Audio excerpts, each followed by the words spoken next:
Rebonjour, bienvenue dans cette nouvelle vidéo où je vais vous parler toujours du cannabis dans cette seconde partie qui va plutôt traiter de la composition du cannabis ainsi que son mode d'action sur le corps humain. Alors, ce qu'il faut savoir déjà au niveau de sa composition, il existe deux espèces distinctes de cannabis. Vous avez le cannabis sativa et le cannabis indica. Sativa est le type de cannabis en fait qui produit le plus de CBD, donc les cannabinoïdes qui ne sont pas psychoactifs, et moins de 1% de THC, qui est la substance psychoactive. C'est aussi ce que l'on appelle le chanvre.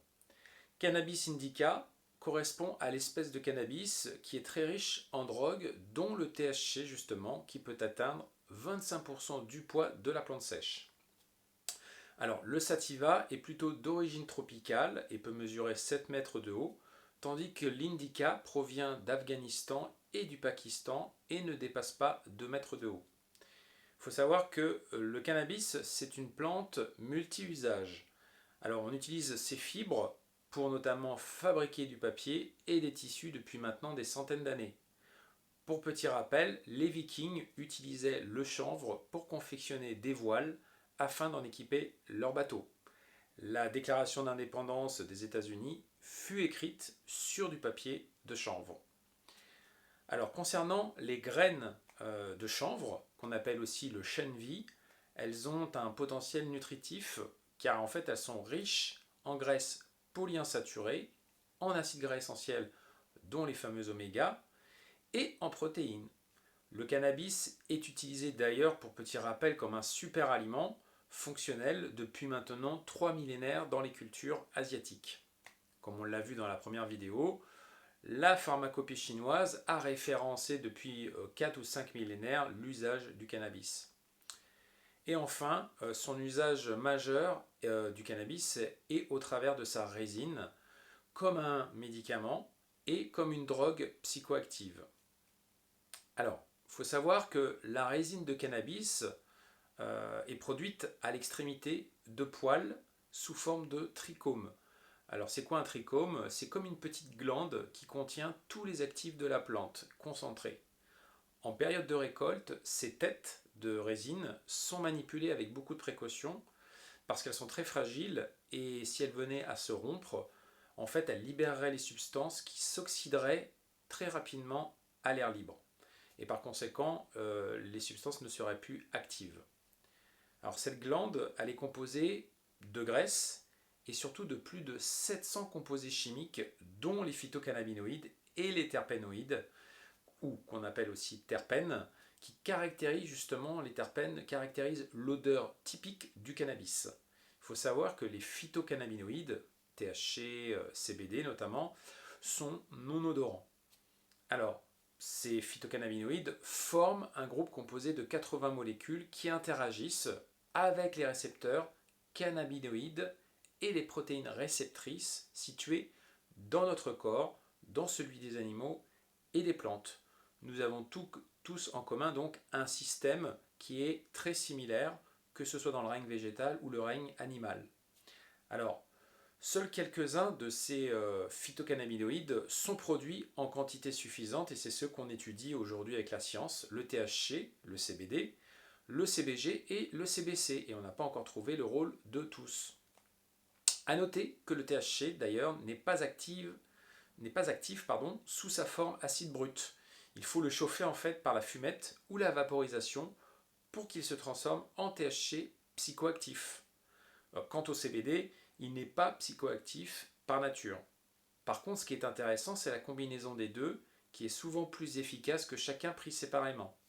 Il a été observé en fait que le CBD élimine une partie des effets néfastes du THC, notamment en modulant sa psychoactivité. Ça réduit aussi l'anxiété, la tachycardie et la sédation, qui peuvent parfois accompagner les sujets en consommant.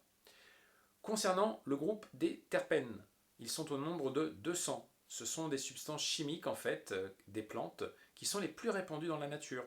Ce sont des composants aromatiques que vous allez retrouver dans la plupart des huiles essentielles, mais qu'on retrouve aussi dans les épices, les fruits et les légumes. Alors ces terpènes, explique en grande partie en fait la différence d'effet des différentes variétés de cannabis que vous pouvez trouver, alors que leur profil en cannabinoïdes, c'est-à-dire THC et CBD essentiellement, est identique. Il faut savoir que ces terpènes travaillent en synergie avec les cannabinoïdes. Alors, quels sont les terpènes les plus connus? Je me permets quand même de m'attarder sur cette catégorie dont peu de personnes parlent aujourd'hui. Vous avez l'épinène, qui aide plutôt à la mémoire à court terme. On en trouve dans l'huile essentielle de pin. Vous avez le limonène, qui plutôt travaille sur l'amélioration de l'humeur et stimule le cerveau, qu'on retrouve dans l'huile essentielle de citron. Et vous avez le myrcène, qui détend les muscles et a un effet plutôt sédatif et qu'on va retrouver notamment dans l'huile essentielle de houblon. Voilà pour la petite composition qui est très très riche en phytoactifs du cannabis. Alors concernant maintenant sa diversité, vous avez sûrement vu qu'il y a plein de variétés différentes qui existent de cannabis. Alors différentes variétés en fait de cannabis produisent des effets médicinaux différents. Pourquoi? Grâce aux actions, comment dire, pas aux actions, aux variations chimiques en fait uniques causées par chaque variété. Certaines variétés de cannabis vont produire du THC en quantité plus importante, d'autres ça va être du CBD. Et on va avoir là-dedans aussi la variation de la teneur en terpènes qui va interagir avec ces molécules et qui va modifier également de manière significative les effets médicinaux des variétés. Il existe à ce jour d'ailleurs des centaines de variétés hybrides à cause justement de croisements génétiques qui ont été faits de manière volontaire pour avoir des profils différents et donc des usages différents. Alors, c'est bien d'étudier la composition du cannabis, mais pourquoi ça agit sur le corps humain? En réalité, il faut savoir que notre corps est capable de produire ses propres cannabinoïdes sous la forme que l'on appelle d'endocannabinoïdes, par un système interne que nous avons qui s'appelle le système endocannabinoïde, qui est un complexe en fait de régulation composé de récepteurs disséminés un peu partout dans le corps. Donc on va distinguer les endocannabinoïdes qui sont internes à notre corps des phytocannabinoïdes qui proviennent d'une source externe, notamment des plantes.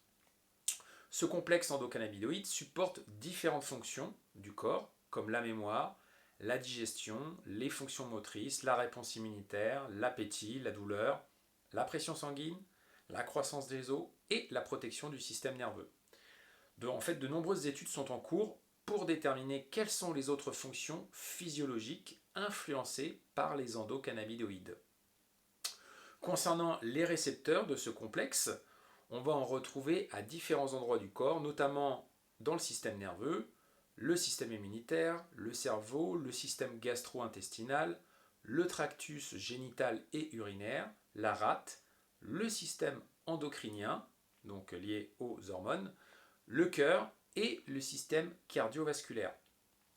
Il faut savoir aussi que les endocannabinoïdes sont étroitement impliqués dans le maintien en fait, d'un équilibre général de notre corps qui s'appelle l'homéostasie. Donc voilà, on comprend mieux pourquoi en fait, les phytocannabinoïdes ont un effet sur notre corps, car ils utilisent les mêmes récepteurs que les endocannabinoïdes que notre corps fabrique lui-même. Alors, comment le cannabis ça fonctionne en termes d'ingestion? Très rapidement, alors il faut savoir que quand il est fumé, le THC, qui est la substance psychoactive, atteint son pic dans le sang 6 à 7 minutes après l'ingestion. L'administration du cannabis médical, quant à elle, se fait par voie sublinguale ou oromucosale, c'est-à-dire contre la joue, à l'intérieur de la bouche. C'est pas aussi efficace. Le cannabis devient actif après 15 minutes et surtout le pic est atteint seulement après 4 heures. Quant au CBD, c'est encore beaucoup plus long. Il faut savoir en fait que l'absorption orale du cannabis est lente et peu efficace. Une partie du THC est détruite par les acides gastriques. Par contre, pour ce qui n'est pas détruit, il faut savoir qu'après absorption, 90% du THC va dans le sang et seulement 1% du THC va au cerveau. Donc ça n'est pas tant la quantité d'actifs qui fait l'effet, puisqu'on sait très bien qu'avec un 1% de THC, on va avoir un véritable effet psychoactif. Le foie, quant à lui, se charge de transformer, bien évidemment, ce THC qui qui se transporte dans le sang. Et quand le foie il va transformer ce THC, et ben en fait, il va y avoir un métabolite qui est obtenu à partir du THC initial et qui lui est 2 fois plus actif. Et donc ça ira atteindre d'autres récepteurs dans d'autres parties du corps. Environ 36 heures après ingestion, on estime que l'élimination se met en route. Et grosso modo, 30% des cannabinoïdes sont éliminés par les urines et 70% par les selles.